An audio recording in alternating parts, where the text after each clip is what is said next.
Saudara, jelang perayaan Malam Tahun Baru 2025, pemerintah Kabupaten Aceh Singkil mengeluarkan larangan sejumlah aktivitas perayaan. Larangan tersebut bertujuan untuk menjaga suasana yang aman, nyaman, serta mengantisipasi kegiatan yang tidak sesuai dengan budaya dan syariat Islam. Adapun kegiatan yang dilarang pada surat pemerintah Kabupaten Aceh Singkil diantaranya pertunjukan musik, penjualan dan pembakaran kembang api atau petasan, penggunaan trompet, balap kendaraan, serta kegiatan hura-hura lainnya. Dalam surat itu, para camat diminta untuk melakukan sosialisasi kepada masyarakat melalui imam mukim, kecik, tokoh pemuda dan masyarakat di masing-masing kecamatan agar masyarakat memahami dan mematuhi larangan itu.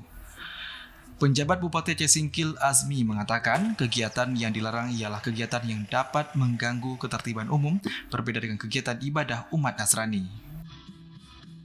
Ya, berbeda ya kalau rekan-rekan kita dari ini umat Nasrani, mereka sudah punya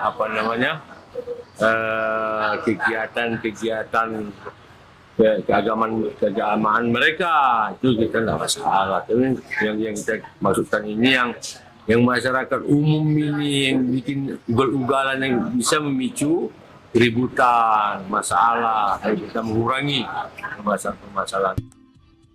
Ia menambahkan, melalui kebijakan ini diharapkan perayaan Tahun Baru 2025 di Aceh Singkil dapat berlangsung tanpa kegiatan yang melanggar norma-norma syariat Islam, sehingga ketertiban dan keharmonisan di tengah masyarakat tetap terjaga. Dari Aceh Singkil, Jakartawan Adi Nugraha, TVRI Aceh melaporkan.